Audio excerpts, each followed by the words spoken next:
Muy buenos días y gracias por estarnos acompañando una vez más aquí en Canciones de Domingo con Silvia por KUHS Denver Radio y Televisión. Good morning, thank you for being with us. Canciones de Domingo with Sylvia, KUHS Denver Radio and TV station. I hope you guys are having a wonderful day here in Denver. Weather is amazing again, so I'm really happy. It's the first day actually I don't wear a jacket to the office, even though like here in the office, like everything is off on Sundays. So usually heater or air conditioner, everything is off. So it's really warm right now here, especially in the office. Hope you guys are having a wonderful, wonderful Sunday.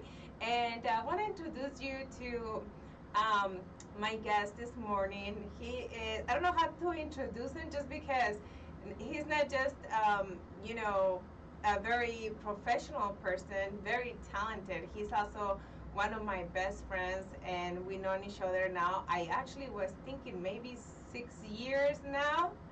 Yeah, so that's Mr. Jay Billups. Good morning, Jay. How are you? Good morning. Thanks for having me on. Great to see you. Great to see you too. And como les digo, yo no sé cómo presentarlos porque él es más que una persona muy talentosa y muy profesional.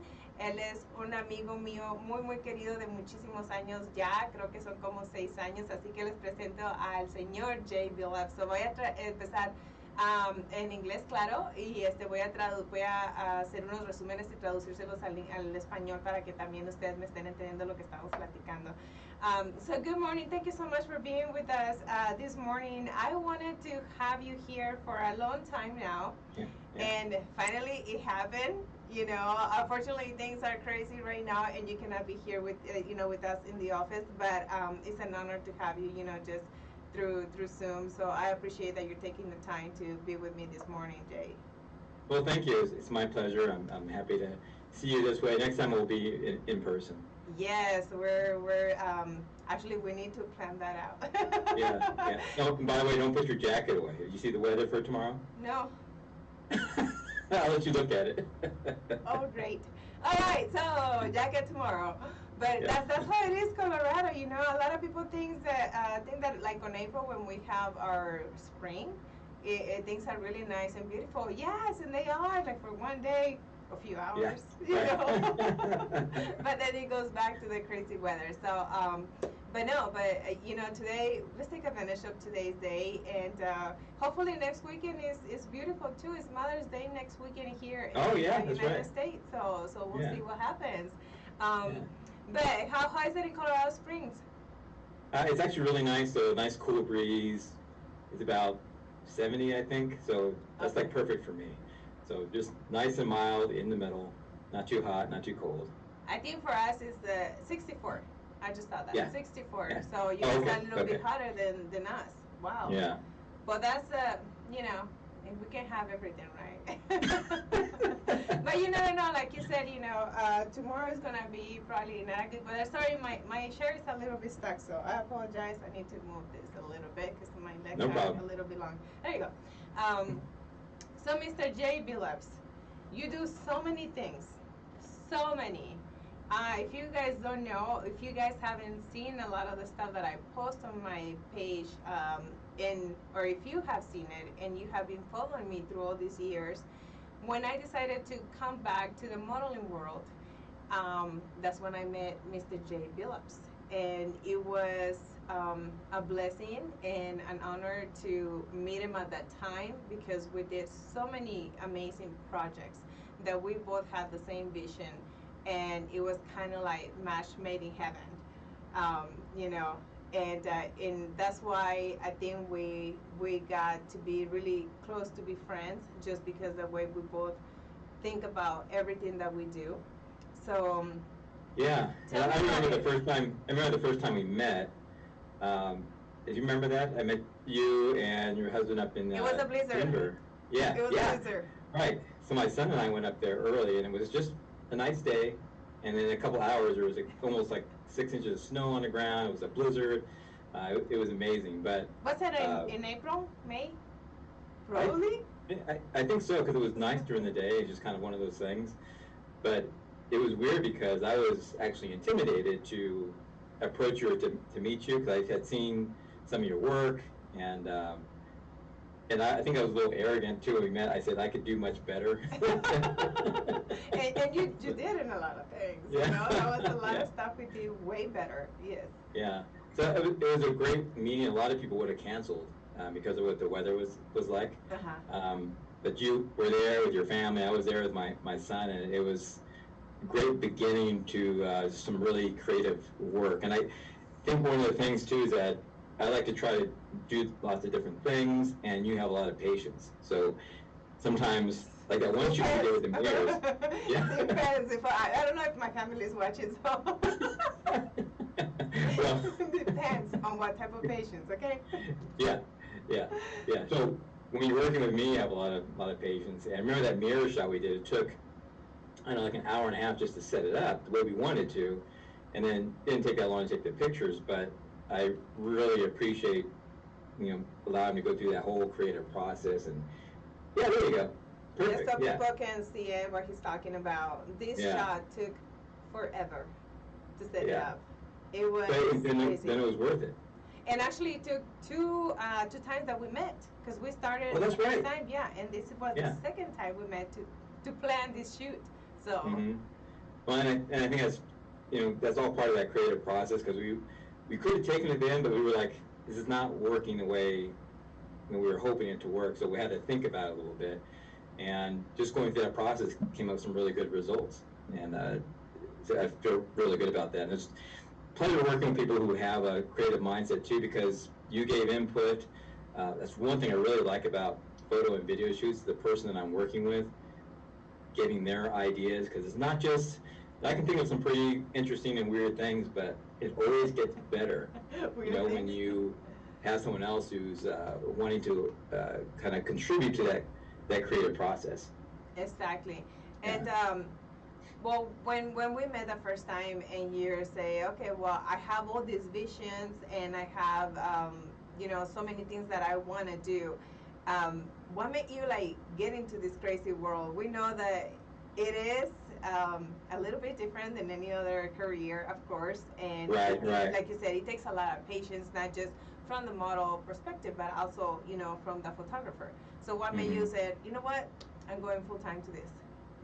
Well, it goes way back to when I was in high school and junior high. I would do some pretty weird kind of artistic stuff. I mean, I would paint on my doors in my room, on my walls and everything else, and I had to give my parents a lot of props because they allowed me to be creative. They didn't understand what I was doing most of the time, and I probably didn't either, but they let me have that freedom, right? And didn't say, stop that, you need to be an engineer or something else. They just let me do what I wanted to do. Yeah. And so I was, I went through school, and I graduated high school, I was going to college, and got into, I just started with a little disc camera. Remember those? Like a disc of film, little teeny flat cameras. It was like just a point and shoot. Yes. Yeah, it was almost as bad as like a Polaroid, the output. But that's how I got started doing that. And I just kept getting better and better cameras because I was getting more and more into it. And then when I was going to college, I wanted to learn more about it. And I started industrial art, which is graphic design, photography, architecture, all that stuff. So learn all those basics. I had a really good foundation. And when I started doing photography, I actually apprenticed with a baby photographer. So he would go around to different people's houses who just had babies, and he would set up a little portable studio, had a nice medium frame camera, which is a pretty substantial camera. And so for a year, I basically carried his stuff around. I didn't get paid. I just carried his stuff around and learned. And then eventually he let me start working with him. But I can't emphasize how much I learned during that process. I mean, about the photography, yes, and the portraits and all that, but dealing with clients, because you go into somebody's house, you're handling their baby, you got to be really good at, talking with people and putting them at ease and all that. Yes. It's bad enough when that person is getting their picture taken. People will get freaked out about it. But imagine holding somebody else's baby. And I was only 19, 20 at the time. So it was just like right off of high school? That's where when it was? Yeah, pretty much, yeah. I was still going to school there, but so I learned a lot from him, and then a lot of those things, I still see myself falling back on that stuff that I learned from him. Like, I'm really good at taking my studio and taking it on a mobile location. But all that I learned from this guy, well, you can do the math, but it was like 30-something years ago. Wow, but and now that is, well, we have so many things now compacted into one thing, but you still Mhm. carry a lot when you go to one of these places to do like a mobile studio. Oh yeah, yeah. So I can bring pretty much what I have in my studio. It's packed up in a more compact way, and I have cases and everything else. But it allows me to do uh, video and photo and shoots with backgrounds and everything else. So it looks just like I was in the studio. So yeah, so it started there, and after I apprenticed with him, I actually did my own business for a while. I was doing mobile portraits and made a lot of mistakes. A lot. Like which ones? Like either they were about the photography or mistakes of like how you treated people or what type of mistakes? Oh, Altogether. everything. Yeah. So, and this was in the age of film, so there was no way of like looking at your pictures before. You had to be really good with exposure, especially with flash. You had no way of knowing what it was looking like before you went and got the film developed. So made a lot of mistakes there, which makes you much better. So now in the digital age, things are a little bit easier previewing images and all that. But when I was taking pictures, I always wanted to do something a little bit different. So in reality, anyone can take a pretty good picture. But I've always been a creative person, and by the way, everybody is creative. I was more willing to kind of express that creativity in the photography art form. And I was always trying to do something different. So I was looking at things like, what can I do to make this just a little bit different, make it stand out a little bit more, or make it feel more enjoyable for myself. So I was really kind of pushing that boundary. And you do have to be really good at standard stuff, because that's where you make your money. Yes. But being good at that also allows you to push those boundaries a little bit, and you can do things that are more enjoyable for yourself, but then also opens up other markets to you too, because not a lot of people will do that. Because you're kind of exposing yourself too, because you do things that you think are really cool, and you show it to other people, and they're like, What is this? why did you do that? What are you trying to do? That looks weird. But you have to get to that point where it feels good to you, and realize that some people aren't going to like it, and some people will, but that can't be your driver, right? So when I'm taking someone's portrait for a headshot, yeah, they have to like it. Has to be acceptable in whatever business they're in, but then you can take things a little bit further, and kind of express your creativity.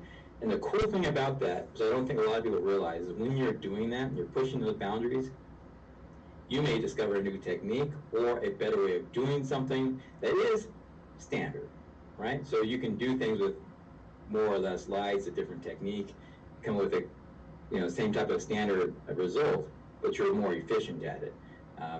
You're better at directing someone in front of the camera. When you're doing something like creative stuff, it's not a standard sit and pose type of thing. When you're doing that, yeah, when you're doing that mirror shoot, the weird thing about it is that I was looking at a reflection, trying to direct you to turn a certain way. That was in the reflection, and we have that good communication. That's something you have to develop with your clients. So it's great to experiment. Doesn't mean you'll make money doing that part of it, but it makes you better overall. And being able to, and sometimes those situations come and say, hey, can you do this? And yeah, and you can show, hey, I just did that, last week. So it definitely does help to experiment. And just to touch on one of those things that you say, like I do a lot of different things. Yes. And even on my website, I put a little note. It's like, I said, you're probably reading through my website and wondering how can one person do all these different things well? Because you can do a lot of different things and kind of suck at most of them. Or all of them sometimes. Yeah, right. But the reason I can do those things is because I have a good foundation as to what photography is, how to manipulate light, and then the same thing with videography. And that allows you to do those different things, because then it just becomes technique. Exactly. Becomes, you know, a different method of using the same thing. But if you don't have a good foundation, it makes it very hard to go do those other different things. Like, I can switch from real estate photography to intimate portraits in my studio with someone in a tub and still do well with all those, because the foundations are the same, right? It's just that technique they're using, or being able to employ something a little bit different. And again, that's where that creativity comes into play. So people who, if they want to get into photography or videography, I really stress learning the foundations and the basics. And then you can do anything. Because really, it's all just about light and shadows and, you know, your exposure and everything else. But if you can master that, you can do anything. And also, when you talk about lights and shadows, I mean, we have experienced, you know, shadows and lights. It's different with every single person. It depends Right. on their skin color. It depends on their features on their faces. It depends on a lot of many things. So if you experience with just one person and you're like, oh, I'm like a pro now because I did it perfect with this person, it's not actually true, because we're all different. So you have to change so many things in the next person that you're going to shoot. Right, that's exactly right. And I've done, and I still do, like, I'll do sessions where I have like 20 people I'm doing headshots for. And every single person, you cannot, I mean, you may have to move the light just an inch or turn it a little bit or tilt it a little bit more. Because someone's nose is a different shape and it's casting a different shadow on their face, or their chin is different. So you have to pay attention to those things. And you do all that while you're talking to somebody, right? So they're sitting in the chair, you're talking, take a couple test shots. So it becomes a very fluid thing, and you don't have to think about it. And I do classes every once in a while on photography, and especially the basic photography courses, just understanding what exposure is in your camera settings. And I kind of equate it to learning how to play an instrument. So when you're learning how to play guitar, you're thinking about every single string you're plucking and where your fingers are to make a certain sound. Mm-hmm. But as you get very comfortable with it, you think, I want to make this sound, and you just do it. You're not thinking through that process. So same thing with photography. If I want to have a certain look, I just do it. Yeah. And there's still, you know, there's thinking involved, obviously, but I'm not thinking about, turn this dial this way or turn that dial that way. It just kind of happens. And that way you're thinking about the overall image you're trying to create instead of the fine details. And that's what, when people say you learn the rules or the foundation, and then you forget the rules in the foundation, you hear that saying. What that means is it's not necessarily that you forget them, is that they're ingrained in you now, and it's just muscle memory for that stuff. So I don't have to think about, you know, what my aperture, my lens opening is, or how fast the shutter is going. It just happens because I know what my end result is going to be. And so same thing with playing an instrument. It's just a different art form. It's just practice too, a lot of practice and a lot of, like you say, just trying to create different scenarios and different type of styles too. Because I think we have tried a lot of things, you know. we stopped working for many years, but with the years previous to that, and now we have tried different things. And right. And like we say, you know, even though that you already know my face, you know my body, is you still experience other things, you know, like, okay, let's see how it looks now with this. This is new, or like, I came out with this idea, let's try this, you know. And it is a process, and by the same time, like you say, you're learning more things, and you're like preparing yourself for more creative shots as well. Exactly. And I'm trying to find that last one that we did. Hold on a sec. Yeah.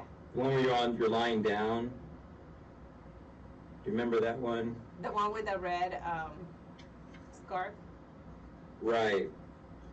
Which issue is that in? Yeah, that's the. Let me see. I have it. It's the one I have right here. Let's see. Was that it's the latest one, isn't it? That's the latest one. Yeah, right here. This one. Yeah. So this one, that's a really good example you're talking about, like whether I knew your face or not.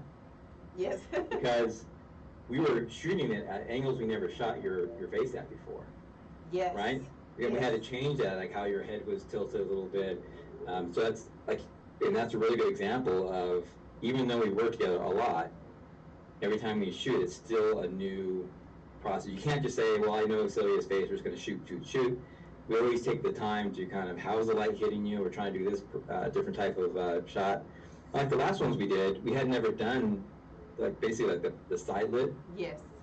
And that was a new experience. So it's, even if you're working with the same mod, there are just almost an infinite ways you can shoot somebody and manipulate the light and come up with something that looks brand new. So yeah, it's always an adventure. Yes, it is, and that's another thing that a lot of people say. Well, why does it take so long to do a photo shoot? Especially when you're working with somebody that is as creative as Mr. J. Billups, it's gonna take a while, because he's just not gonna start shooting just for the fun of it. That is not going to happen. We'll see how many pictures we're gonna get in this one or anything like that. He's gonna make sure that he has all the lighting, all the shadows, everything perfect before he even shoots one photo. So that's why it takes a while. And a lot of people don't understand, and a lot of people don't work that way either. And everybody has their own ways, which is acceptable, but it's one of the things when you work with somebody so creative, that's what happens. That's why you have to have a lot of patience. It's not like this photo, this one took also 2 times. I mean, we kind of set things up the first time we met, and the second time, we did the shoot. And even during the shoot, there was different things that changed. Yeah, because you would say like, well, what if I do this? And I'm like, I didn't even think about that. And then we do it, it's like, oh my God, that's perfect. So yeah. Yeah, so there's many things that changes just in one session. So, and like you were saying, Jay, that a lot of times, when you are just thinking, you have something in your mind, which that's how this started. And the other picture I show you guys, it was just an idea, like, let's work with some mirrors. But that was a whole different concept than what it came out, because we were trying different things, and finally was like, but wait, if we do this, then we can do this. And if we do this is going to be the result, and I think it's better. So it kind of modified, and it got better and better, even within the days, because you were calling me and saying, you know what, I thought of a better idea of doing that. So like by the time we met again to do the actual shoot, we already had changed so many things. Yeah, exactly. Yeah, so, and again, it was a collaborative effort. Yeah. And that's one of the things that if you work with Mr. J. Billups, it's not like, oh, I have this idea and let's do it. He also asks for your thoughts and your input on how you think it's going to get better, or what do you think about it, or, just anything. And a lot of people, they just, like, it's like, okay, let's do this. They'll just hire you for something, and, you're not allowed to talk. Right. So it is very, very different. Yeah, and we actually changed recently how we do our shoots, because we did used to take a lot of pictures, and now we're taking not as many more. as other photographers. That's that's one thing with you. It hasn't been like sometimes you get like 100 photos. No. Yeah.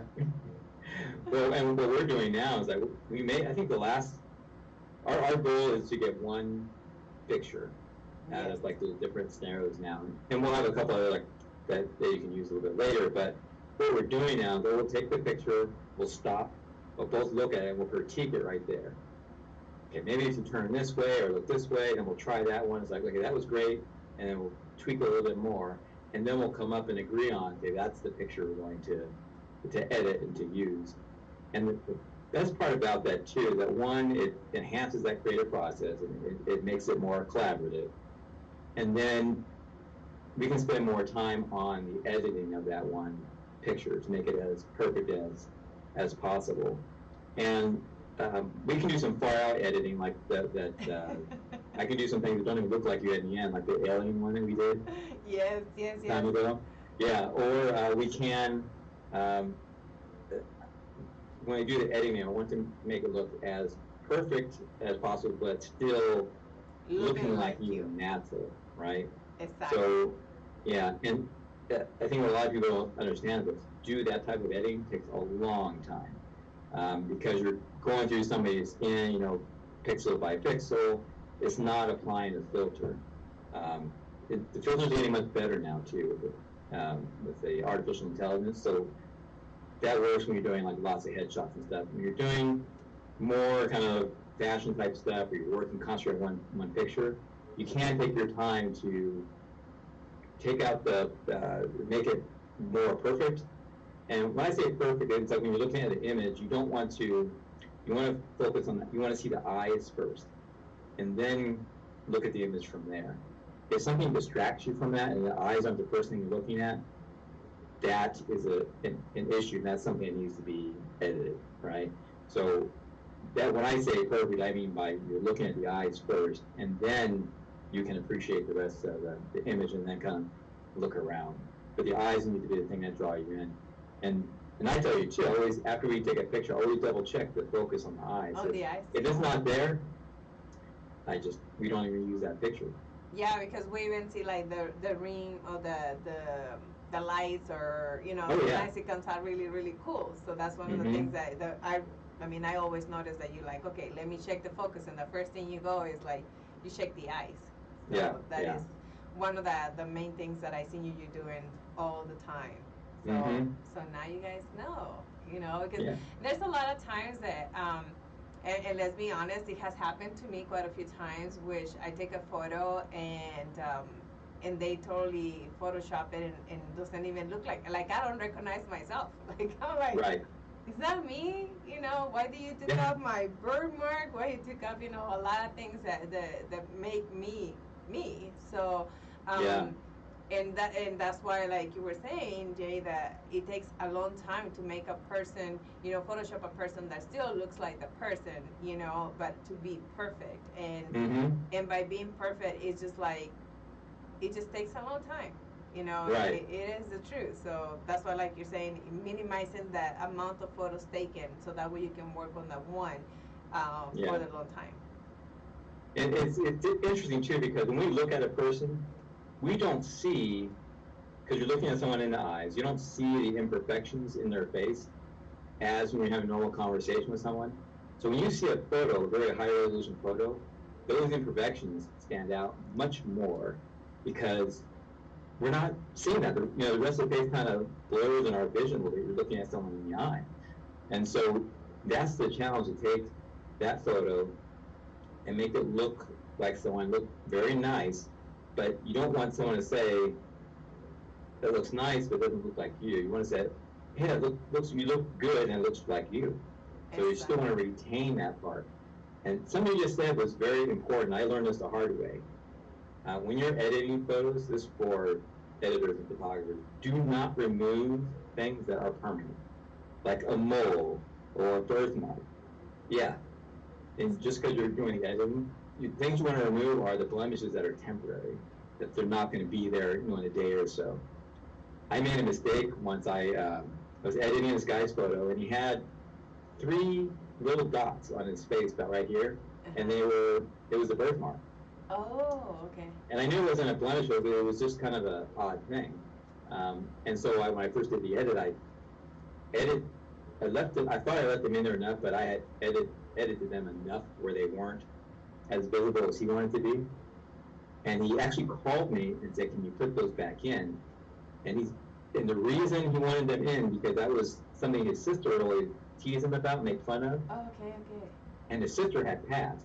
So those are, when he sees those in his face, it reminds him of his sister. Okay. So I had removed a very a nice memory for him. Wow. And he wasn't upset when he called, but I could tell he wasn't.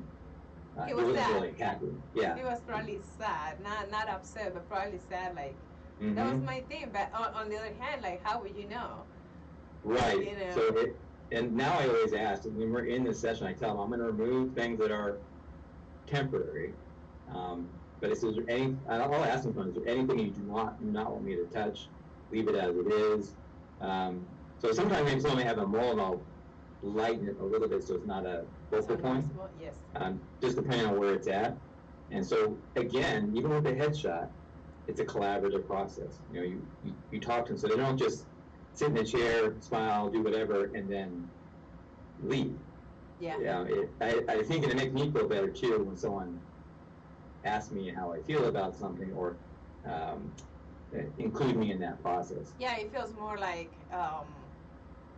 not, well, I don't want to use that word like intimate as far as you know, guys, what, but it's like intimate of like the client and you know that professional. So it has to. I think that's the right word though, It's because you are, when I'm working with someone, I'll kind of like stare at them, and you get what I call danger close to somebody, not COVID junk, but I mean just like you're in their personal space. Uh-huh.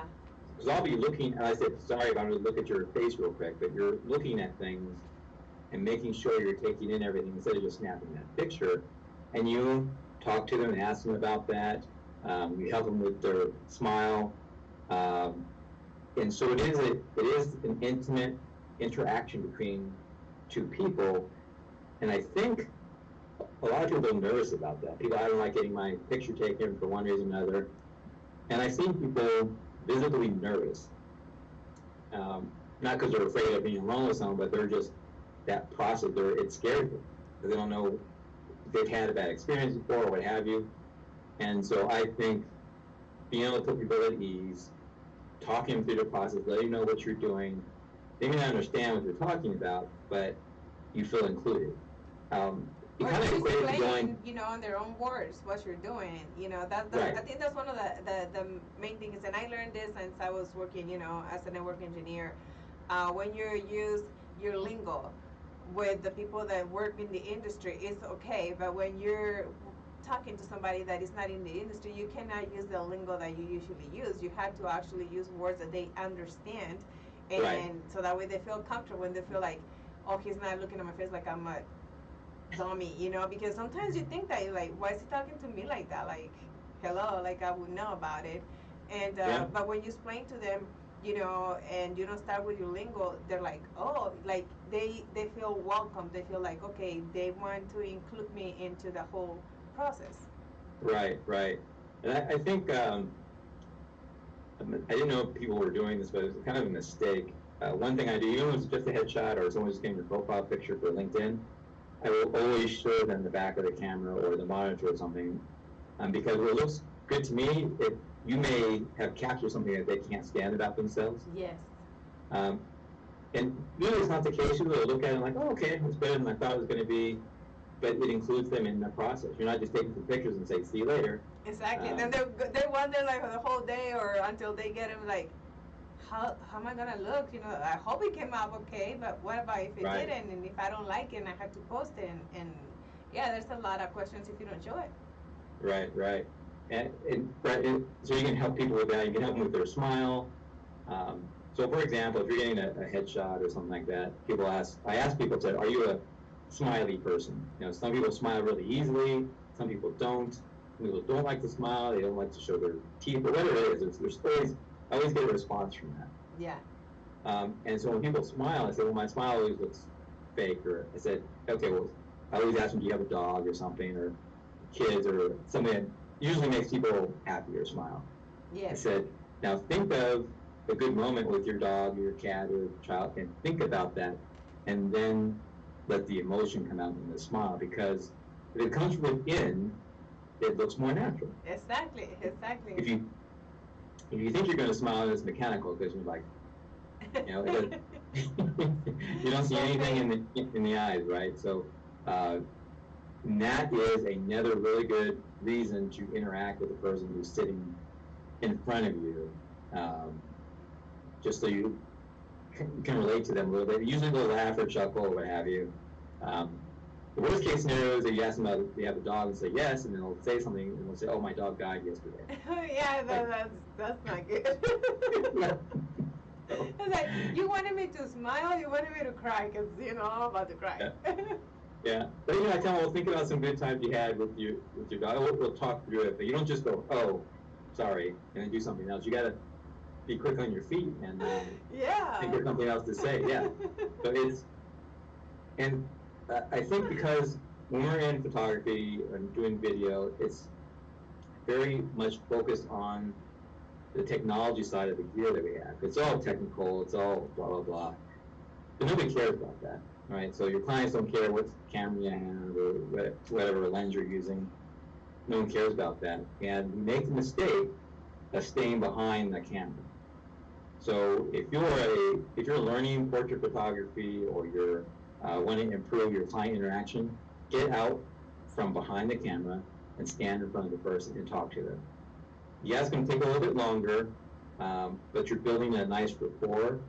And one of the best compliments I think you can get when that person leaves your studio or wherever you're shooting, hey, that wasn't as bad as I thought it was going to be, or that was actually fun, which means you put them at ease. And for them to say that means they may have been freaked out before that, and they were expecting something completely different. Exactly. And so it is photography, videography, if you're doing makeup, if you're doing anything, it's about that personal interaction you're having. And everything else is secondary. Because, and I'm sure you can attest to this too, you probably had some photography shoots where you had some great results, but you did not like how you were treated or did not like the process, and that changed the way you look at those pictures. Exactly, because you're uncomfortable.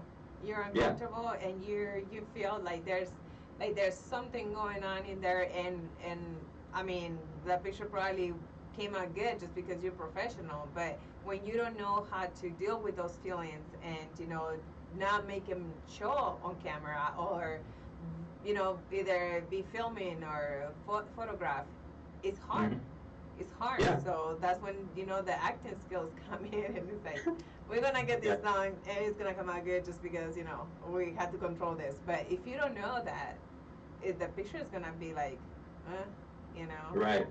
And then when you look at the picture, those memories of being uncomfortable, that they come back, and you don't really enjoy the picture. And it could be a fantastic picture, you know, beautifully shot and edited, but it's those memories that you have attached to that.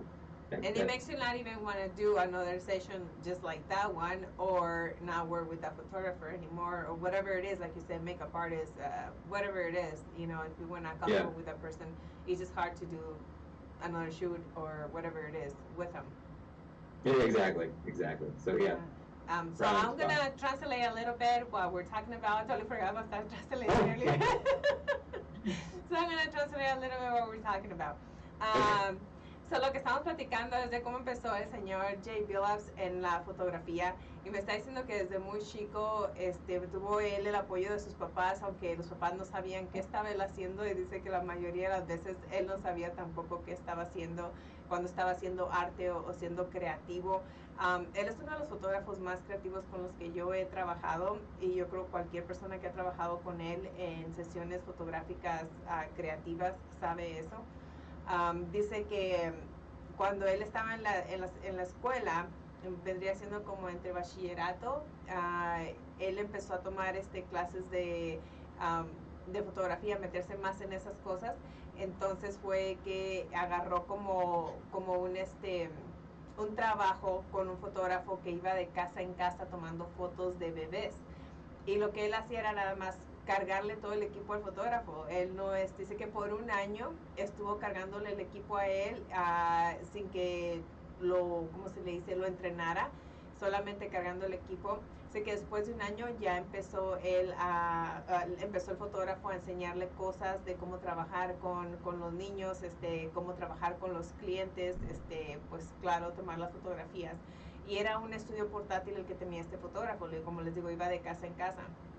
Entonces dice Jay que una de las cosas que él aprendió mucho de este fotógrafo fue hacer eso. Jay lleva todo su estudio a cualquier lugar, es movilizado a cualquier lugar donde lo necesiten. Él sabe cómo hacer eso porque fue donde él empezó a hacer la fotografía en estudios, como se les llaman, no me acuerdo la palabra, ahorita no me acuerdo la palabra, pero que iban de casa en casa. Entonces dice que ya desde allí él empezó a hacer su propio estudio. Dice que pues no ganaba mucho dinero, pero empezó él también de ir de casa en casa, y como dice él, hizo muchos errores donde él aprendió muchísimo, y es una de las cosas que él agradece, que cometió los errores de cómo tratar a los clientes, los que pues no los trató muy bien a veces, las fotos no las tomó muy bien, entonces de todo eso él aprendió muchísimo. Entonces dice que ahora lo que él trata de hacer es que con el cliente, cuando él está trabajando con un cliente, él hacer que el cliente se sienta incluido en la sesión. Muchas veces vamos a tomarnos fotografías y les toman la foto a uno, siéntese ahí, voltee para acá, sonría o no sonría y es todo. Entonces, pero él no, él trata de que cuando se sienten en esa silla, él habla con ustedes, decirles qué es lo que no, que les gustaría no ver en la foto de ustedes. Muchas veces hay imperfecciones que solamente a nosotros somos los que sabemos esas imperfecciones y no nos gustan. Entonces él trata de incluir al cliente en todo eso. Les enseñan las fotos para que se aseguren de que les gustan, que no se vayan saliendo de ahí del estudio pensando de que cómo se va a ver la foto, espero que haya salido bien o a ver cómo me las da y esas cosas. Él entonces trata de enseñar las fotos antes de que se vaya el cliente de ahí para que esté satisfecho con lo que está viendo. Y también estamos hablando de pues, las sesiones creativas, como las fotos que enseñé yo de los espejos. Esas fotos nos tomaron dos veces encontrarnos. La primera vez hicimos diferentes pruebas de ver cómo podrían salir bien, y eso fue, digamos, un sábado hicimos eso, pues nos íbamos a ver en 2 semanas. Entonces en esas 2 semanas hubo llamadas telefónicas donde dijimos, bueno, ¿qué tal si hacemos esto? Se va a ver así. Pero si cambiamos esto ya sale mejor, y que tengo otra idea, y así no la pasamos. Entonces el día de las fotos que tomamos esas fotos, aparte de que tomó como unas 5 horas, todavía hubo cambios, o sea, fueron muchos cambios después de eso. Por eso dice él que soy muy paciente, pero le digo yo, paciente en ciertas cosas, como en en el trabajo. Pero es una de las cosas que tienen que tener también, porque la creatividad, si tienes una cosa en mente, puede cambiar cuando estás ya haciéndola. Entonces tiene que tener una persona tiene que tener mucha paciencia para poder hacer que la visión y el resultado sea lo mejor posible. Entonces eso es lo que van a agarrar ustedes cuando trabajen con Jay. Es una persona muy profesional que los va a incluir en las sesiones fotográficas, que toma bien las cosas que ustedes piensan, las toma en cuenta. Y y estábamos hablando que de edición también, o sea, la edición, cuando alguien edita una foto tuya donde todavía te pareces a ti, toma mucho más tiempo que una foto de que se vea magnífica y que no se parezca para nada a ti. Entonces es lo que dice él, que trata de tomar menos fotos posibles para agarrarla perfecta, y gastar más el tiempo en editar esa foto que en tomar muchísimas fotos o editar muchas fotos. Entonces eso es lo que hace también a Jay una persona muy única. Y lo que estaba diciendo él, que él hace muchas cosas, videografía y todo eso, porque tiene las bases de la fotografía muy, todas las fundamentales, las sabe muy muy bien. Por eso es que él puede hacer tanta cosa y todo lo hace bien, porque es exactamente que ya conoce todo lo básico, y pues que viene siendo la luz, las sombras, conocer la cámara bien y todas esas cosas. Entonces dice que a todo eso subconscientemente ya está ahí. Entonces cuando él ya tiene una visión, ya nada más se enfoca en cómo hacer la visión, ya no tiene que enfocarse tanto en las bases que ya él conoce, porque ya automáticamente salen. Estoy pensando si se me olvida otra cosa. No, vamos a seguir platicando con Jay. Okay, Jay. It was just the last. I'm trying not to forget anything. No, that's great. So, tell us about that magazine. Okay, yeah, sure. I love talking about the magazine. And the way this came about, I was teaching computer science at Pikes Peak Community College, and one of my students is an artist. And I talk about photography all the time, so people have a hard time understanding me because my degrees are in computer science. Yeah, right? I taught at the Air Force Academy, and people think, well, did you teach computer science? Like, no, I taught air power theory and a lot of Air Force doctrine. But I got hired there for my computer science degree, because I got hired to write code for the wargaming. So I did that, and I had to teach, so I understood what to write the wargames about. And then, where was I going with that? Oh yeah, okay, so I was in class, and so we're talking about photography and art, and she said, "Oh, we have it's in Manitou Springs, I think. They had a gallery showing, and they didn't have enough students to show their art, so they said some of the teachers can present too." And so, oh, great. So I was able to have a gallery showing some of my strange artwork, and it was really, I was really nervous because I was showing stuff that was not mainstream. It was kind of weird. I really enjoyed it. It was just like a weird stuff. So you had to watch people walk by and look at your art and say some not really nice things about it. But it was really interesting. It was a growing experience. But I really loved that, being able to have my art in a gallery. A real no kidding gallery. Was there for a couple of weeks. I would take people by and say, "Hey, look at my stuff is there." So it was really neat. So I wanted to repeat that experience, and I had done some new photography and some new art. So when I say art for myself, it's usually Photoshop manipulation, creating scenes out of photos, things like that. So I tried to get back into a gallery, actually the same gallery, and it kept pushing me off and saying, "Oh, okay, well, you have to fill this out," and I would fill it out. "Okay, well, now we need this," and I would complete that. It was like paperwork that most people wouldn't do, but I really wanted to do it, so I was jumping through all these hoops. And after they didn't have any more hoops for me, I said, "Okay, well, we're going to have," I think this was 2014? No, it was the beginning of 2015, I think. And so we've known each other more than 6 years, by the way. Because the magazine's almost 6 years old. Wow. Right? Yeah, this is a long time. We're getting old. Yeah. Anyway, so. We're so young. We're young chickens. Not you. Just me. Yeah. Yeah. I accept it, but I love it so. Good.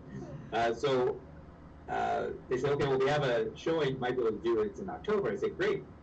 And they said October of 2016. So I would have to wait a year and 9 months to get back into it. It's like, okay, I get it. I'm never going to get back in your gallery again for whatever reason. So I said that, well, I'll just do it myself. And so I was trying to figure out how to do that and how to get my work out there. And I realized other people were having the same issue. So that's when the idea of the magazine was born. And basically said, well, I'll just do it myself, and I'll figure out how to do it. So I went to Barnes & Noble and looked at all these different magazines and figured out how they could do it. And, are there any rules? Can anyone just do it? And it's like, yeah, and I was printing at the time, so I had printing was part of my business. I said, well, I'll just create a little brochure-sized magazine, and then I'll just publish it. So it wasn't that easy. But you had to it always seems it's in our heads at the beginning. Right. At the beginning. Layout, design, distribution, where's it going to go? Who's going to do that for you? And so all these costs started adding up. Then you had to think about advertisers, and the advice I got at first was to make it really thin, kind of cheapy type of paper, because doing it the other way is expensive and you don't make your money back. I wasn't trying to make a profit with this. I was hoping to one day just kind of break even with it, but wasn't going to be this profit center. So, because I already knew I don't want it to be a book of ads. Yeah. I want to have very few ads in there. I want people to be able to contribute.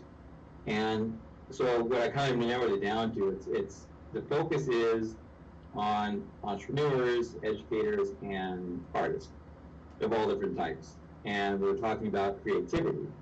And so the magazine is called J. Billis Creative Media Magazine. And the creative part is where I want to really make a distinction there, is that when we say that we're creative, most people think of it something that, you play a song, you do a piece of art that gets hung on the wall. It has some kind of creative result. And so I wanted to emphasize to people that creativity is not that end result. Creativity is the process. And if you break down creativity, it is really about problem solving. And that becomes a little difficult for people to kind of wrap their heads around, but an accountant is creative.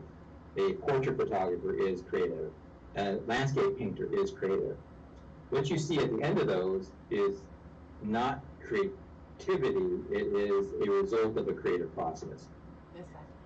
So it makes it harder for people to understand that, well, how am I creative if I'm a manager at Burger King? I said, okay, well, I can show you. So here's the story, or here's an example. If you take someone who's painting somebody's portrait, or someone who works at Burger King, say they're assistant manager, and the person who's supposed to be on the crew that shift doesn't show up. So their problem is now they have to finish that shift, create all the food, keep the clients happy, keep the workers from mutinying, right? So they have to have somewhat of a decent experience, and do all that one person does. That's their problem. The portrait painter problem is to create a likeness of that client that client will enjoy, and still be able to show their creativity. So it doesn't look like just a normal picture. It has to have something about that person's process in that result. So they both have a problem, and they go through and try to solve those problems. The artist paints it, and when they're done, they have something that the person can put on the wall. The system manager at Burger King works through that problem, but at the end of it, there is no result of it, like a physical result. Mm-hmm. Their result is whether they completed that shift successfully or not. They served all their clients well. If the tills all equal out at the end of the night, that is their result. It's not something they can take home and hang up on the wall and say, look what I did today. Like, look how the hamburgers came out right. Right. So we make that, we have a disconnect between what we think creativity is. Exactly. And so the reason I want to make that distinction is because when you solve any kind of problem, and people say, well, I didn't solve any problems today, you're wrong, 100%, because your day is not going in a straight line, right? So let's say you wake up in the morning, you're getting dressed for work, and the lace on your shoe snaps. Well, that's a problem. You have to try to solve that. So you use your creativity, use your experience, you use what you have in front of you to figure out how to get that lace back together, or change shoes, or change an outfit, or something to make that problem go away, or to work around it, or to work through it. Exactly. That's the creative process, right? Exactly. So the reason it's important to understand that you are a creative being, you have this superpower that no other life form on the planet has. And people say, well, monkeys can solve a problem with a stick. Well, that's about it. They stick a stick in the animal, they pull the ants out and they eat it.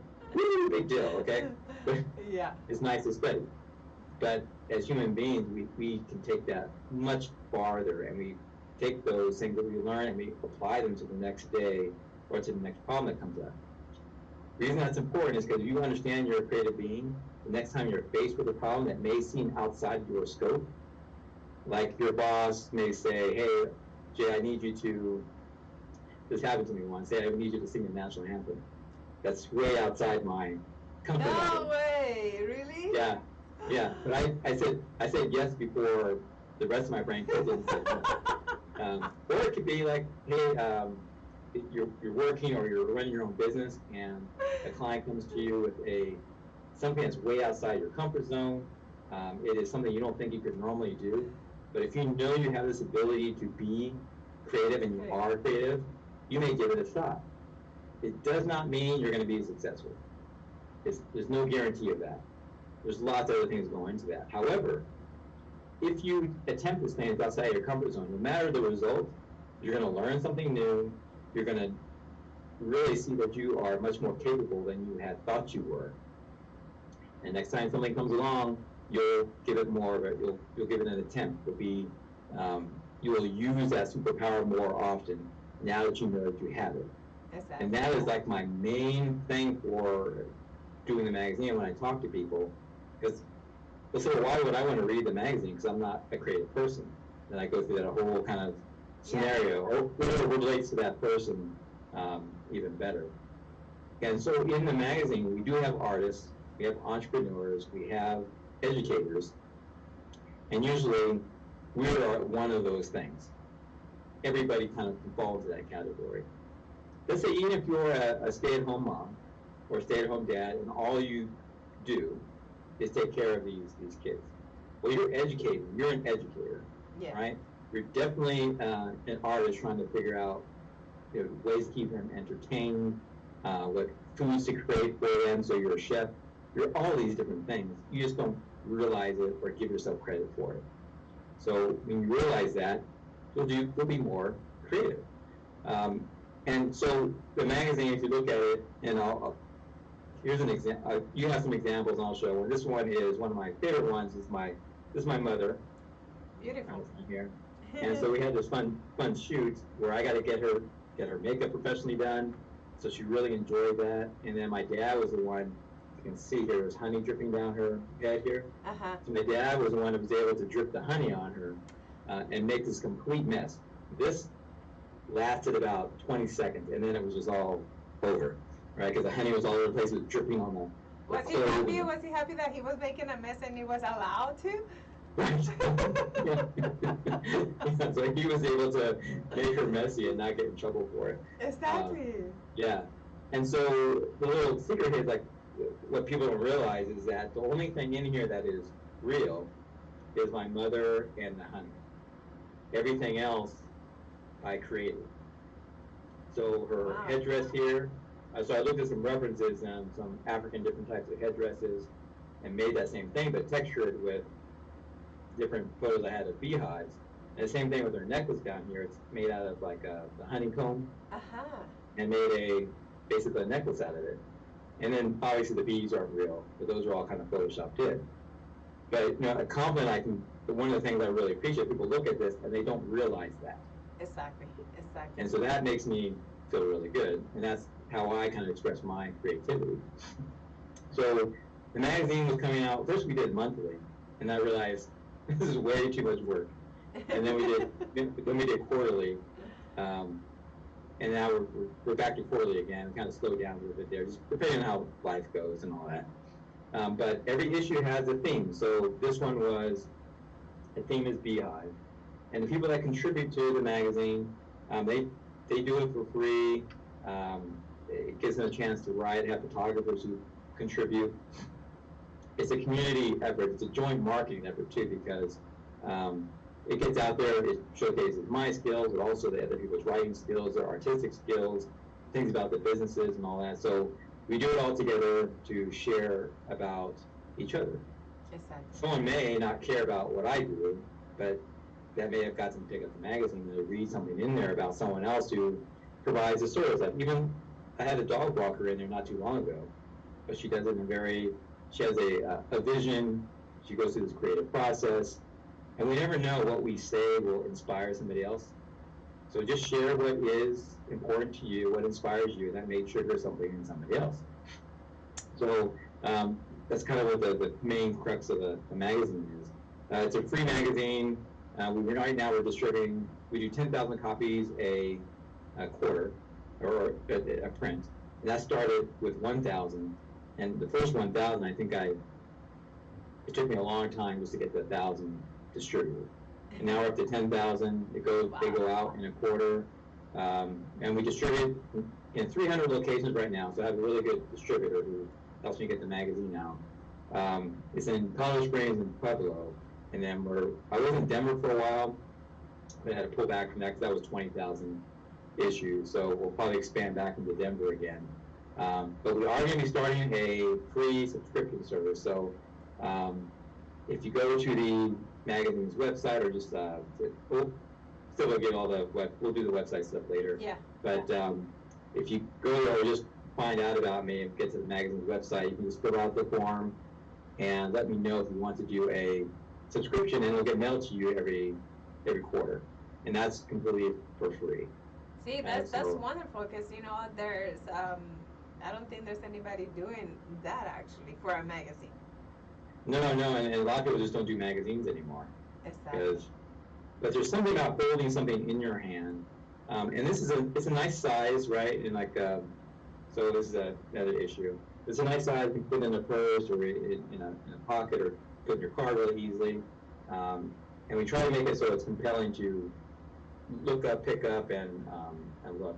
And we do have a couple advertisers like Joe Moore. He does Medicare, and he always advertises on the back cover. So he gets noticed around town. There he is on this one. Yeah. So he's always do something creative with his ads. It's not just a Medicare guy. Yeah. Yeah, Yeah. like something that it just gets repeated and repeated, and then people's like, oh, okay, it's like, oh, wow, he's doing what now? So it is really Yeah, nice. yeah.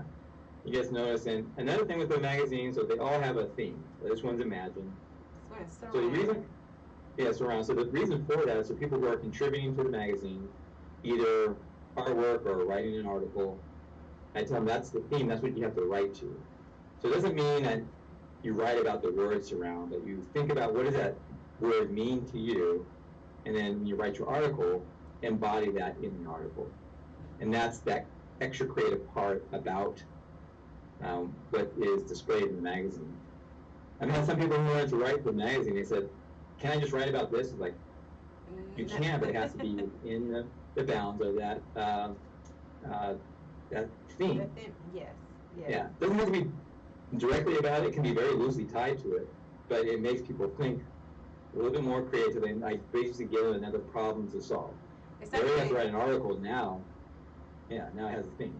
So it's kind of like because, well, I think if you go and pick up the magazine, as soon as you see the name, the title, in the theme for that quarter, you kind of like, oh, okay, so now it is about this. So in your mind, you already know the meaning for you about this word. But then once you go and start reading, you see the other points of view of other people, what the word means to them. Yeah, exactly, exactly. So yeah, so that's it. Yeah, and we can write about anything in the magazine except for our religion and politics. yeah, Because you don't talk about those can be very polarizing, and there's tons of places to go to get that stuff if you want it.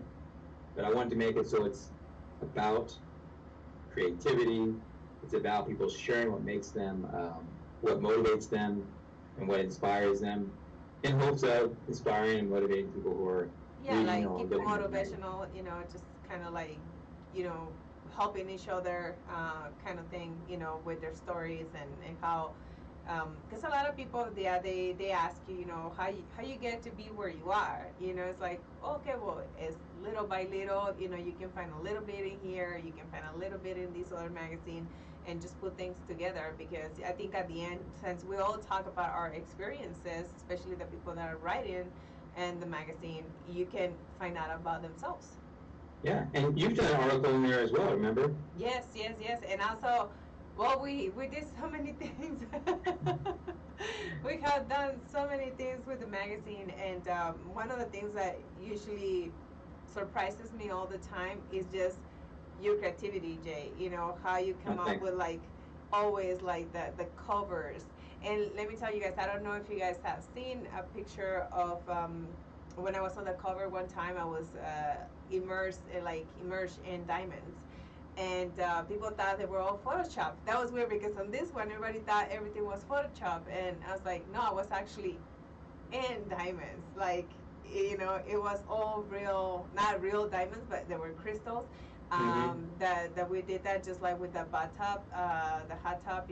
It was all, they were real. It was not ice cubes. They were not ice cubes. I was cold enough, right, Jay? I didn't need any more ice cubes in there. What you don't know about Silly when I'm doing shoots with her is that there's a heater like just outside of the camera frame, blowing hot air on her because she gets so cold. Yes. Especially in my studio, it's a little colder there too. Very cold, and I have that thing like cranked up all the way up. I mean, if I'm up and like I look around and there's Jay trying to turn it down, I'm like, no. I know. I think you had like set at 90 something last. Yeah, it's the highest like 90 something. So that tells you. But with that, when we did the bathtub with the ice cube, the crystals, it was very, very cold because I was wearing on some of them. I was wearing this silver dress that was metal, and it was cold. And outside that day, that's when we got the blizzard. There was a big. Oh yeah, that's right. Yeah, you drove back to it. Exactly. So it was just crazy that day. So so appreciate those pictures, guys. But yeah, because sometimes he has to like actually Photoshop my goosebumps, Yeah, we did that last time, yeah. Because I'm freezing. So, but he always comes out with some great ideas. We did an alien. I was an alien. I mean, that happened, on movies too. That I don't know. I guess I have the face for an alien. I don't know. But it happened to me twice now that I've been an alien, and it's pretty amazing. Like they kind of look a little bit similar, and Oh, really? yeah, I'm gonna send you the one I have of the one I did on the movie. Okay. And but yeah, that was a very good, actually it reminded me of the magazine that you have in there, like a little bit like the cover, but it is some crazy stuff that you like. What were you thinking when you came out with this? Like for example, this one is vibrations, so you kind of can tell there. But how you got the idea of like, okay, let's do these waves. Well, it's just kind of like the different elements. So his article specifically talks about vibrations, and the theme is surround. So I want to kind of incorporate both of those. So when he was in the studio, I actually didn't have the finished idea in mind yet. So there was a bunch of pictures of him around himself. So I basically had him, I marked on the floor the different angles for him to stand. And so I shot all the different angles. He had no idea what I was going to do with it either. And so I knew the elements that I wanted, and then I try to work with that to make it fit the theme. Because I don't always have the finished project in mind when I'm shooting, but I know what elements I want to put into it. Okay. And then, I put those together, and I'll take a day, I'll put them together, because it usually doesn't work right the first time I do it. And then I'll take a day and okay, how can I make it say more what I want it to say?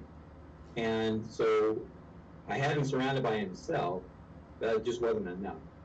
And then so I had to think about, okay, well, sound waves, they kind of do a ripple effect, or like just water. So that's where I got that idea of doing the kind of ripple effect. But then I said, well, how am I going to do that? And then so that's the next thing, doing that. And then the vibration, because if you look at the ones that are surrounding him, they're kind of fractaled a little bit. Yeah. And so that was to represent more of that vibration, more of that kind of disturbance, in a way, so those are kind of coalescing into him at the same time. And it fits more with his article, how he said that we're surrounded by vibrations. That's how we relate with different things. And even in his interview, his video interview, a lot of times too, or most of the time when I have someone featured in the magazine, it's called a creative spotlight. The article is very short. The key article is very short, but then you can click on that link and then go to his video interview and get the full length and really get an appreciation for what he was saying and getting across. But in the 70s, I think we used to talk about having good vibes and how you felt somebody's vibes or whatever. Yes. But that's really, when you think about it, that's the point he was getting across, because we all resonate at a certain frequency. Yes. And that's what you can feel when somebody comes into a room, or somebody leaves a room, or someone has negative energy. It's a lot about that vibration. So we're trying to take all those things he said and put them in somehow into an image. And when I share the image with the person who's on the cover, or the whatever artwork I'm doing, and they instantly get it and they love it, then I know I hit the nail on the head there. It doesn't always happen. No, it's always kind of hard to please everybody, or to have people really understand your creativity. Right. And it's like, because a lot of times I can't tell them what I'm going to do with it at that given point. And I wanted to show you your creativity. I mean, so it's like, okay, like that's why one of the things, like, I don't know if people knows, but I love making cakes, but just for my family, because if somebody else asks me to do a cake and wants, like, okay, I want it exactly like this, I feel like I don't know if I'm gonna be able to make it just like that. It's like, well, how will you make it? And I was like, I can try. I can start with this image, but while I'm making it, I'll be changing things around. Depends on how my vision is going. Well, you made a cake for me. Yes, I forgot about that carrot cake. Oh my God, that was awesome. Oh, thank and I was you. so honored, because it's like I could see all the work that you put into it, and the taste was just amazing. Thank you. I almost didn't want to eat it, almost, but I gobbled that thing down. It's like we were at a restaurant too, and you presented it. Yeah, I made sure I took that whole thing. Yeah, I'm glad you remember. I thought you probably forgot about it. Oh no, You know, no, I can I can almost taste it now as we're talking. Now I want one. I want my cake. That's the only bad thing. Like if I want a cake, it's usually my cakes, and then who's gonna make them? Me. Yeah. And I Right. don't have time. So Yeah. no, I want a carrot cake, and so I'm gonna see how that happens. Exactly. Let me show you one more picture here. So Yes. this one, the theme was rain on this one. And so rain means a lot of different things to people. Yes. And so this group here, they actually have a song called Rain, so I use them on the cover. Oh, okay. They're sisters and everything else, so they incorporated them singing a kind of a nighttime theme, and then rain puddles out here, and the rain, actually the drops were incorporated into the word here. Yes. So the picture I wanted to show you, in its backside of the magazine, is this one here. Oh, that is And beautiful. so, yeah, so this is Julie Kim. She came in the studio, and we had no idea what this was going to be. So she's just basically leaning down into it's called a reflector, just a silver piece of material. Uh-huh. And I told her, pretend you're reaching back to something, and then you're touching the water, right? So we made the ripple, made a reflection in that, changed the hue of it so it looked like she was there, and had this lightning coming down from the cloud, connecting with her hand here. So that all came after the fact. So we had a basic idea of what we wanted to portray, and she's a very kind of spiritual type of person. Uh-huh. Spiritual more with the like a yoga type. Okay. So in tune with the earth and her surroundings and people and all that. So I wanted to relay that. So when she sees it, it's like, boom! It's almost like what she was thinking, right? So that's just a combination of using some stock photography, some different elements, and putting all that stuff together to create an overall piece of art. So if anybody has any idea of, that they want to make, they can always talk to you, and you can always tell them, okay, I like it, and I think we can make it better like this, but if you want to keep it that way, I think I can work with it. You always give them your feedback. Right, yeah, exactly. And again, it's very joint collaborative effort, because whatever feeling they're trying to portray, we want to make sure that image does that, or how they're feeling at that moment. It was very important to relate that, so when they look at it, they can feel those feelings again. Exactly. And then, yeah, and so that's between whoever's modeling or the client and myself. And then if we're happy with it, then that's really all I care about. And then you can get feedback from other people, but if they feel that same feeling from that, then you really knocked it out of the park. And I remember, Jay, when you did a picture, I think, it's been a while, so I'm trying to remember exactly what it was about.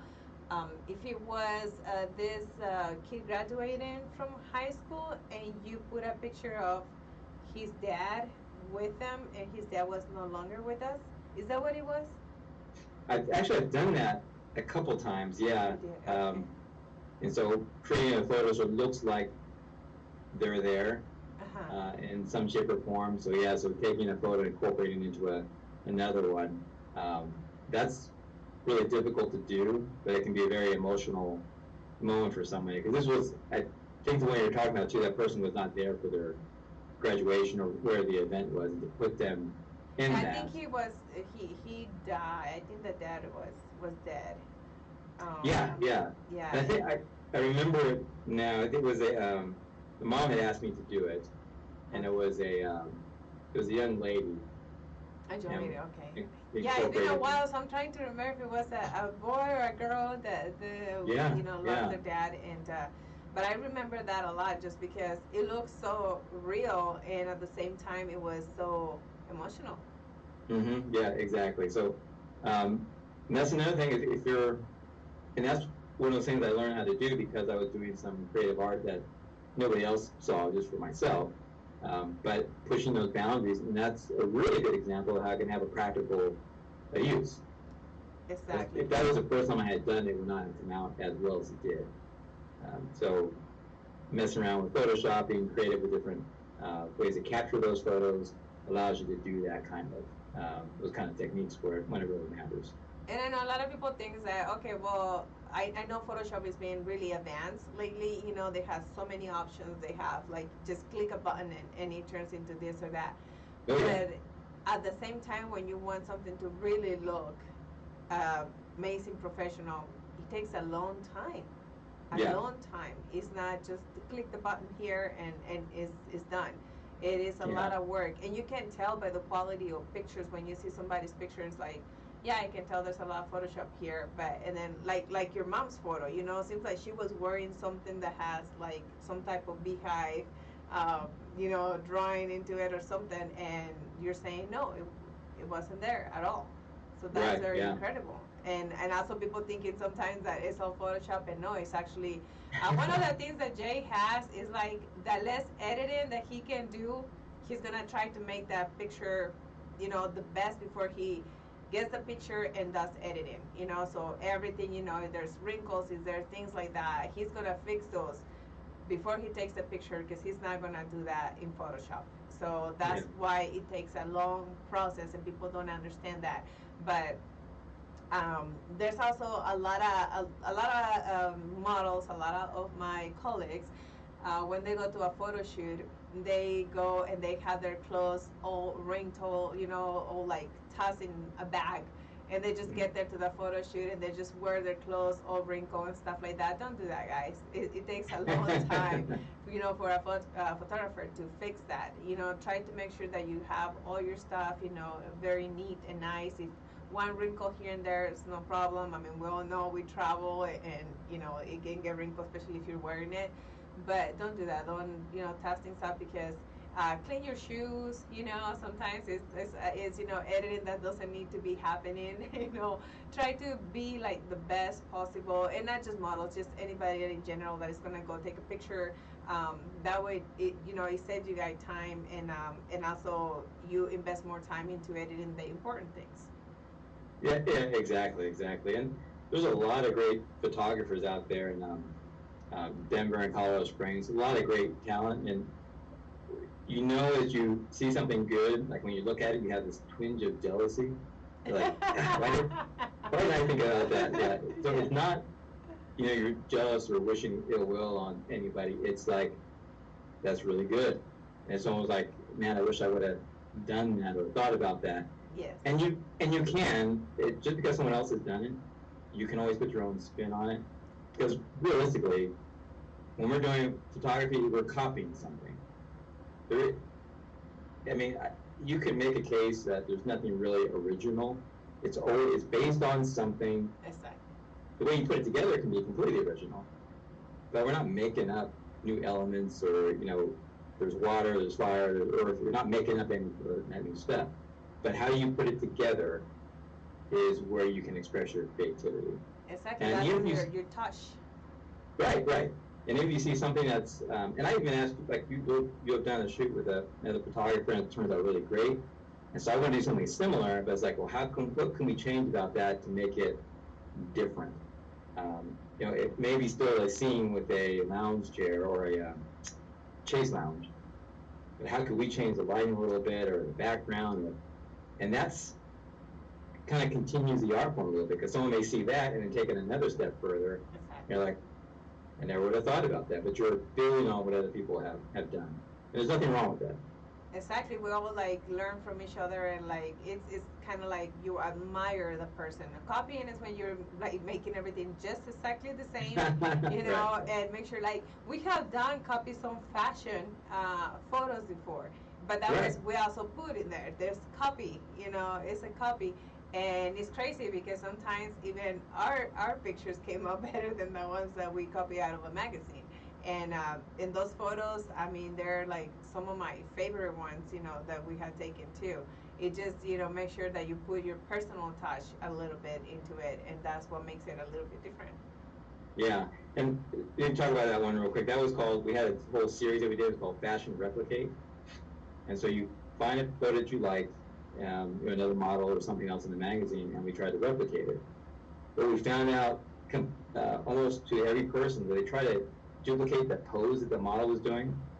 Even though it looked great on them, it did not look great on the person who's trying to do that same pose. But it has all to do about your body proportions, Exactly. your height, your limb length, and everything else. So we started there, and like, now it's not working, but then we found something that did work with that individual person and for you, and that's where that creativity and that really kind of understanding what how someone's body reacts to different poses. So you can start off straight out copying something, because you can almost guarantee it's not going to look the same if you really want to enhance that, your model's image in that particular photograph. Exactly. It's like when you take a photo of, I don't know, let's say Victoria Beckham, and say, like, go to your stylist, like, I want her just like this, and I want to look just like her when I'm done with my haircut. It's not going to happen. Right. So it is, you might copy it, but it's not going to look the same, just because, things are different. We're all different. And even if the same shape of face is the same as the person in there, there's some other details that they're totally different. And exactly. Yeah, so let me translate a little bit what we're talking about. Okay. So lo que estamos hablando de por qué la revista se llama creativa, bueno, es J. Vilas creativa, ¿cómo le llama? Media creativa. Es porque toda la gente que escribe en esta revista, participa en esta revista, tienen creatividad a cierto nivel. Mucha gente piensa que cuando les dicen que son creativos es porque hacen arte, o son fotógrafos, músicos y cosas así. Pero lo que Jen nos está explicando es que todo el mundo es creativo, porque desde que te levantas hasta que te acuestas, tienes un tipo de creatividad que has hecho durante el día, porque el día no va a estar perfecto como tú piensas que va a estar. Así nada más desde que te levantas. Hay cosas que no salen bien, y se te levantas y por decir el zapato, algo le pasó al zapato, vas a tener que estar pensando de que ahora qué voy a hacer con ese zapato, lo voy a arreglar, mejor me cambio de zapatos, o te cambias todo el traje que traes puesto para ponerte diferentes zapatos. Entonces que la creatividad siempre está ahí, no importa que sea. Por eso también en la revista hay abogados, hay de todo, dice también los contadores, o sea, todo el mundo tiene que tener un tipo de creatividad para ejercer el trabajo que están haciendo. Como dice, hasta las mamás que se quedan en casa son creativas porque hacemos de todo, estamos tratando de hacer muchísimas cosas y ser creativos con el tiempo y las cosas que tenemos que hacer con los niños. Por eso dice que mucha gente también dice, bueno, ¿por qué voy a leer la revista si yo no soy artista o no soy no tengo ningún tipo de creatividad? No, es porque mucha gente que está aquí está hablando de sus propias experiencias. Cada revista tiene un tema, así como lo ven aquí abajo. Y dice, todos los que están participando en la revista, los que escriben en la revista, tienen que escribir acerca de este tema. Entonces, cuando ustedes recogen la revista, ya saben el tema que va a ser, y así es como es la foto de enfrente también, está relacionada con lo que es el tema de la revista. Entonces, es lo que le digo a Jay, siempre tiene una creatividad muy grande para hacer los temas y las revistas también, las portadas de las revistas. Yo he estado en varias portadas de esta revista y créanme que las cosas que hemos hecho para estar en la portada han sido increíbles. Ha tomado muchísimo tiempo, como les digo, ya sea por el maquillaje, la creatividad que él tiene que tener para editar la foto que salga exactamente como él la tiene en mente. Pero como él dice, a veces él toma la idea y no sabe lo que va a salir hasta que termina de editar toda la foto, que ya dice, ok, pero él nunca puede decirte, va a salir la foto y esto es lo que quiero, porque siempre está cambiando y está pensando. Entonces ahorita la revista está en Colorado Springs y Pueblo, está pensando en traerla otra vez aquí a Denver, antes estaba en Denver también. Son 10,000 copias las que se mandan cada 3 meses, más o menos. Si quieren ustedes agarrar su propia copia que les llegue gratis, pueden ir a la página de internet de la revista o de Jay en el Facebook, y pueden registrarse para recibir la revista cuando salga gratis, totalmente gratis. Solo tienen que poner su información y les va a llegar a su casa. Así que ¿quién más hace esto? Y especialmente una revista que es de buena calidad. Él hace este tamaño para que la puedan cargar para todos lados, que quepa en la bolsa, que quepa en todos lugares donde no estén teniendo que doblarla para llevarla a lugares así. Y pues eso es lo que estamos hablando. Ok, Jay, I did my little resume. That would be great. Thank you. No, you're welcome. So what are your expectations for the magazine? Let's say once the pandemic is over. Well, the interesting thing is that we continue to publish even during the pandemic because a lot of people stopped producing the magazines. So the benefit to us is that if you go and find it on the stand, there's 2 or 3 issues on the stand. So I'm taking over the stand gives a lot more visibility. So as people get out and about, we want the pickup will increase, and maybe we can get to 15,000 instead of 10,000. And right now, they have to make some changes. Like right now, it's 20 pages. It used to be 28, but going down to 20 pages, we're able to keep producing the magazine.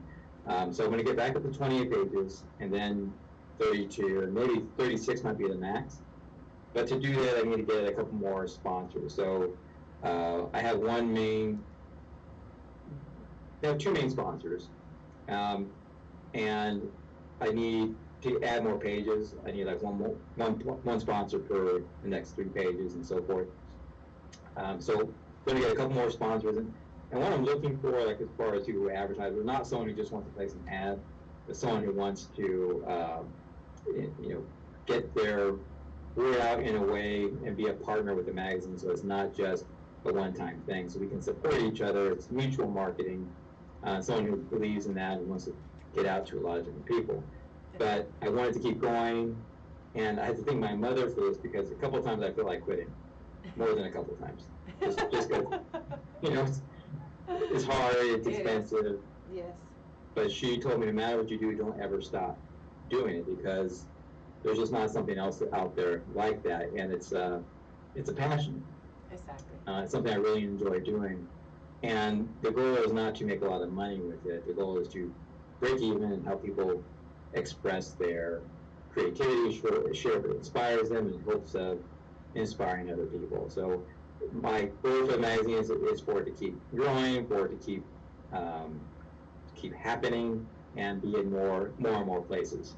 Slowly but surely. I know it's going to take a long time. We've been doing this for 5.5 years already, and it just takes, you have to stick to it, and it just takes a while. So I'm not expecting any miracles, but I do want it to kind of constantly and consistently grow and change over time to help motivate and inspire other people.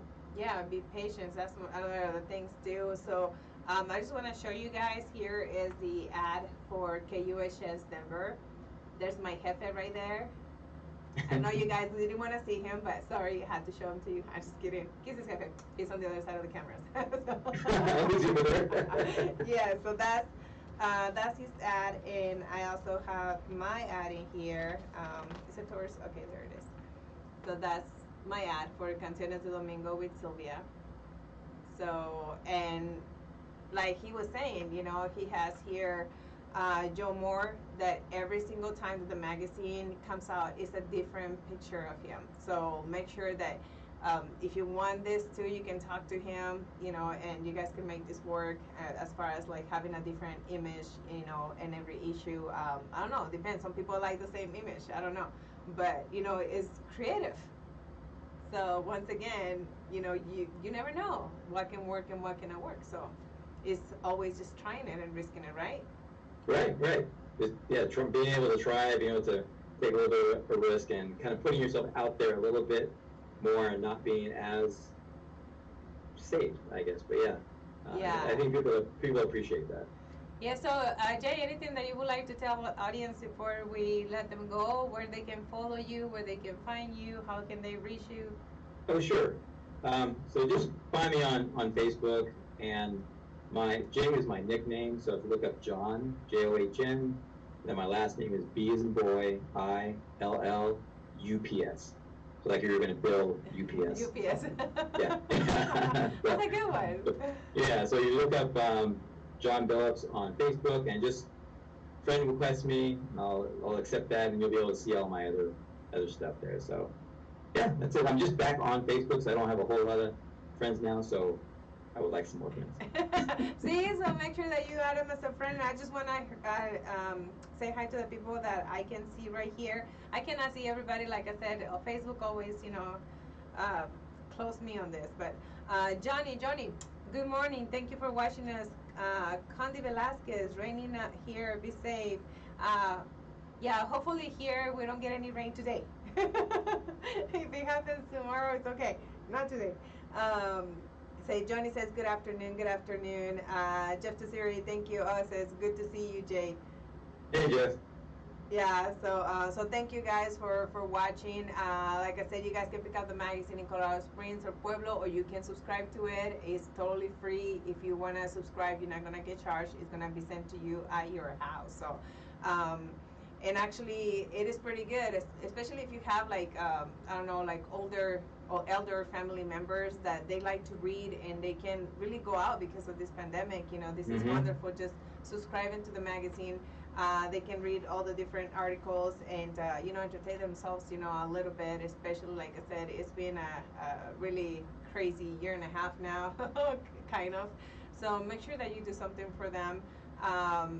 And yeah, so Jay was saying que muchas gracias por estar viéndolo. Si lo quieren seguir en las redes sociales, por favor síganlo. Está ahorita otra vez en Facebook, había quitado las páginas, pero ya está otra vez. Yo sé que tiene poquitos amigos, así que vayan a seguirlo. Si tienen alguna idea que quieran ponerla en fotografía, en video, en lo que sea, él tiene todos los medios para hacerlo. Él habla con ustedes de las ideas que tienen ustedes para mejorarlas, o si las quieren dejar así como las tienen, no hay problema también, pero él les da su opinión acerca de eso. Contáctenlo para cualquier cosa, y si quieren también ponerse en la revista, pues también hablen con él. Él busca gente que sea también creativa y que les guste cooperar, no nada más como que dice una vez, sino múltiples veces para ayudarse uno al otro. Así que pues es todo lo que tengo yo por hoy. Gracias por estarnos acompañando y nos vemos el domingo que entra todos ustedes aquí en Canciones de Domingo por Silvia, por KUHS, Denver Radio y Televisión. Me quedé pensando, so, disculpa que me quedé atorados. Jay, well, thank you so much for being with us today. I'll talk to you later, and good luck. Have a wonderful Sunday, and many blessings, and thank you for always being amazing. Well, thank you. I appreciate you allowing me to be on. Yeah. Kisses, my friend. And thank you so much, guys. So we'll see you guys next Sunday in Canciones de Domingo with Silvia, KUHS Denver Radio and TV station, and we'll continue with more music here on the air.